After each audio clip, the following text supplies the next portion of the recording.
সামনেই দোলযাত্রা, রঙের উৎসব, বাঙালিরা আনন্দে মেতে উঠবে। সেই জায়গায় আনন্দ তো থাকবেই, কিন্তু নিরানন্দের যেন কোনো কারণ না হয়, সেটা চিকিৎসক হিসেবে আমি কিছু কথা বলব। অনেকেই অ্যালার্জিক আছেন। আমরা হাওয়ায় রং আবিরগুলোকে সরাই বা উড়িয়ে দিচ্ছি, তখন অনেক সময় এই আবিরের মধ্যে কিছু রাসায়নিক আছে যেগুলো নাকে মুখে প্রবেশ করতে পারে। তখন কিন্তু একটা অ্যালার্জির সমস্যা দেখা দিতে পারে, সর্দি কাশি হতে পারে, অনেক সময় অ্যালার্জির আর যেসব সমস্যা, ত্বকের সমস্যা হতে পারে।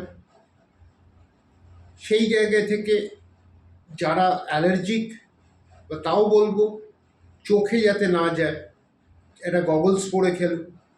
আর অনেক সময় বিভিন্ন রং ব্যবহার করলে সেই রাসায়নিক কিন্তু অ্যালার্জির কারণ হতে পারে এবং বিপদের কারণ হতে পারে। সেক্ষেত্রে পরিষ্কার কথা, আপনারা ত্বকের যত্ন নিতে হবে। পারলে তেল মেখে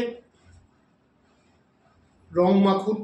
তাতে কি হবে, রাসায়নিকগুলো ত্বকের ভেতরে ঢুকে যাবে না।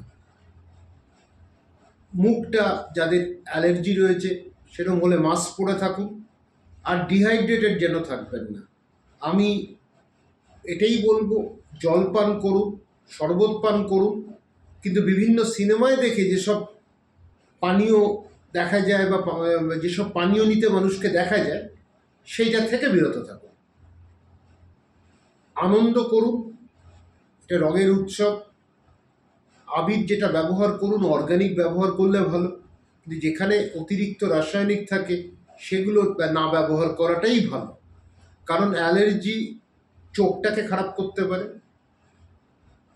ত্বকটাকে খারাপ করতে পারে, আর সর্দি কাশি করাতে পারে। তার সাথে অনেকে বেলুন ব্যবহার করছেন, ওই ওয়াটার বেলুন যেগুলো রয়েছে বা পিচকিরি, এগুলোর ফোর্স এত বেশি, সেগুলো কিন্তু অনেক সময় চোখে এই রাসায়নিকগুলো প্রবেশ করতে পারে। সেই থেকে একটু বিরত থাকুন। আমরা আবির খেলি, ভালোভাবে খেলি, অর্গানিক আবির ব্যবহার করি, তাতে অনেক আমরা স্বাস্থ্যের দিক থেকে ঠিক থাকবো। এইগুলো যদি আমরা পালন করতে পারি, আমার মনে হয় আমরা দোলযাত্রাটাকে আনন্দের সাথে পালন করতে পারব। আর সেইখানেই খোলদার খোল, লাগলো যে দোল, সেটা যাতে সুষ্ঠুভাবে, সুন্দরভাবে, একটা লাবণ্যময় পরিবেশে পালন করি, সেটাই আমাদের দেখার। ভালো থাকবেন।